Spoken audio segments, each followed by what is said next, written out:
For the year 2020, I'm making a video review for every new movie I watch, whether in theaters or at home, and on April 19th, I watched Booksmart.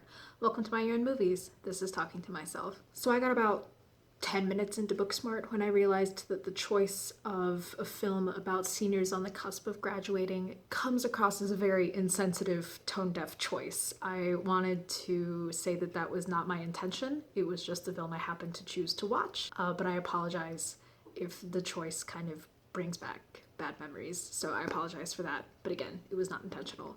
So overachieving straight-A students Molly and Amy end their last day of senior year with the realization that their peers, debased party animals, also got into prestigious colleges or landed six-figure jobs coding for Google. And it occurs to the two that all of the sacrifices they made in the name of academic achievement may not have been necessary, and they are on the cusp of graduating high school known as sticks in the mud. So in an attempt to rectify this in a single night, the best friends set out to attend an absolute rager because they go for 100% every time. It's a simple plan. As soon as one of their debased party animal classmates texts them the address. So my relationship with teen movies has historically been tenuous at best. I usually took umbrage with the portrayals of teens partying, mainly because I myself did not party in high school and therefore thought it was unrealistic. But enter Booksmart, a film whose party scenes I did find realistic and whose final product is a beautiful demonstration of what teen films can be at their best. So one of the biggest quirks of teen movies is that because the target audience is teenagers of the present, their films often have to be steeped in the present. And in a way, this makes every teen movie a sort of time capsule or period film in the making. And it becomes an important question of what about these years do we preserve at the expense of aging a film and sacrificing timelessness?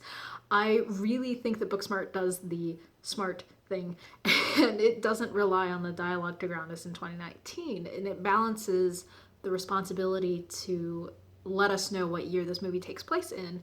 It balances that responsibility across a number of other traits. For example, the music choices are rooted in new songs, but not popular songs. Dan the Automator curated a soundtrack made up of songs saturated in current music trends and pop music, but none of them is easily recognizable. I think Boys by Lizzo was the first one that I knew on first listen. Maybe it's because I'm not on top of new music, but I figure if it's not on top 40 radio, it's pretty obscure by my estimation, and I think that was a really smart choice.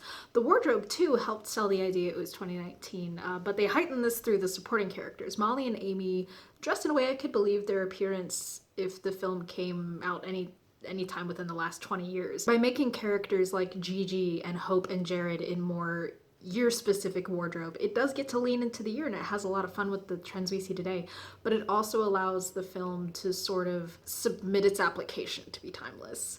And the writing, as mentioned, is really smart. The writing teenagers is difficult because screenwriters often capture incorrectly how teenagers talk. The way teens interact with adults is pretty much the same, but teenage slang is a critical part of how teens talk to each other.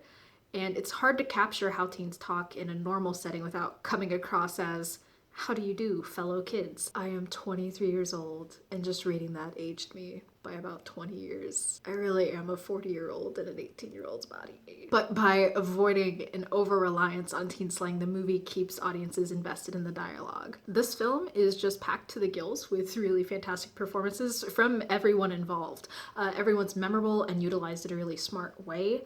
The film feels cohesive because of its ensemble of characters. Lisa Kudrow and Will Forte as Amy's parents were just hilarious. They did a good job of making them, really affectionate parents, making them kind of lame, but not in a super saturated, gross suburban cartoon kind of way. They managed to be funny for the brief appearance that they're in the film.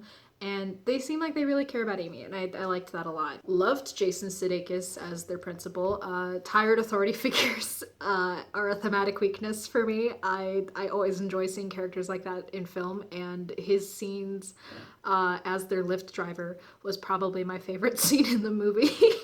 Scarlett Gisondo was a lot of fun. I'm a big fan of bro-y characters who are actually really decent underneath. I actually went to college with a guy who embodied that frat bravado, but was just a cool dude and a really good friend, and so Gisondo's performance got to remind me of him. Billie Lourd as Gigi, like every party film needs a weirdo who's sort of the embodiment of the party madness, and that is Billie Lourd. Like every line delivery is just hysterical. I loved it. And Mike O'Brien as the pizza guy is just perfect. One of my favorite callback jokes in the film. Beanie Feldstein and Caitlin Dever, though, they absolutely shine as the leads of the film. As individuals, they are charming and bright, and as a pair, their friendship it just left me smiling every time. The film gives them believable shorthand to help curate this palpable chemistry that we see in them from the first time they're on screen together. It's effective because we root for them as individuals, but we also root for them as friends, and as a result, when strain inevitably occurs in their relationship, it hurts us on two levels, because we're sad for them as individuals and then we're sad for this friendship. The argument can be made that having the Act 2 to 3 transition fallout is really dumb, but I did like it in this movie. Obviously, in comedies, writing is a huge deal, and this film had really, really crisp writing. It balanced the humor across a wide variety of forms, so it didn't get stale. Like, it brought out humor from awkward moments, from outrageous moments, from just little dumb stuff. Every scene had something new to laugh at. I loved the dialogue so much, and I really liked the humor in the film. It was a genuinely funny movie. But at the same time, the emotional beats But at the same time, I would argue that the emotional beats of the film are one of its strongest elements. As I'm recollecting and typing out my thoughts, the final party really jumps out because of the way the reveals contribute to the emotional growth of the characters. And the movie frames these moments in such a powerful way that I felt like I was reliving moments from high school, and I had like no memories to actually draw on for those moments. And one of the ones that sticks out in my mind the most is when Molly's playing beer pong with Nick, and the smile on Beanie Feldstein's face as she looks at him took me right back to my second college cast party. I was like, oh, I know exactly what that feels like. Not the beer pong part, Mom and Dad. I didn't play beer pong in college until at least senior year, and even then it was with water. That's not a lie. That is how my college years went. Ultimately, the thing that I appreciate most about the film is the message that it sends. It's one thing to have a film whose message is, oh, just listen up. I mean, a lot of films have that message, and there's nothing wrong with that. But I appreciate that Booksmart takes that message and builds on it in a really interesting way. And as a result, not only do Molly and Amy learn that their classmates had fun, partied, and were still capable enough to get into good schools, they learned that their classmates are honestly just chill people that they would have had fun hanging out with, and who in turn wanted to hang out with them had they been given the chance. And sending the message to break down the barriers of both perceived elitism and perceived unworthiness and get to know the people you go to school with is one of the best messages you could send to teens. Both perceived elitism and perceived unworthiness work against the ability to make connections that can be really meaningful. Like, in the end, we are all nervous, simple carbs with wet ham brains trying to figure this out. We may as well do it together, you know? I really appreciated that message. It brings new depth to the idea of, like, you know, don't just focus on school, have fun.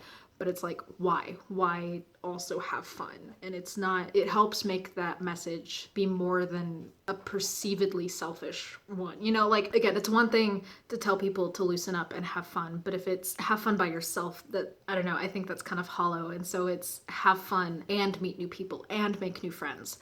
That's really good.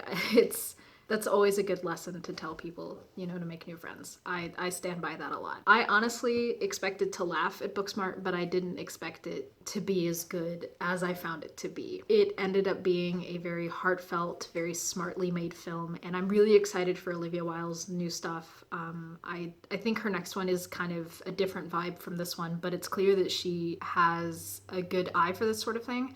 So I'm really excited to see what she does with this. And I'm excited for the future careers of Beanie Feldstein and Caitlin Dever. They did a really good job. Yeah, I definitely see myself watching this one again. Super good. I really enjoyed it. This has been My Year in Movies. Thank you for watching.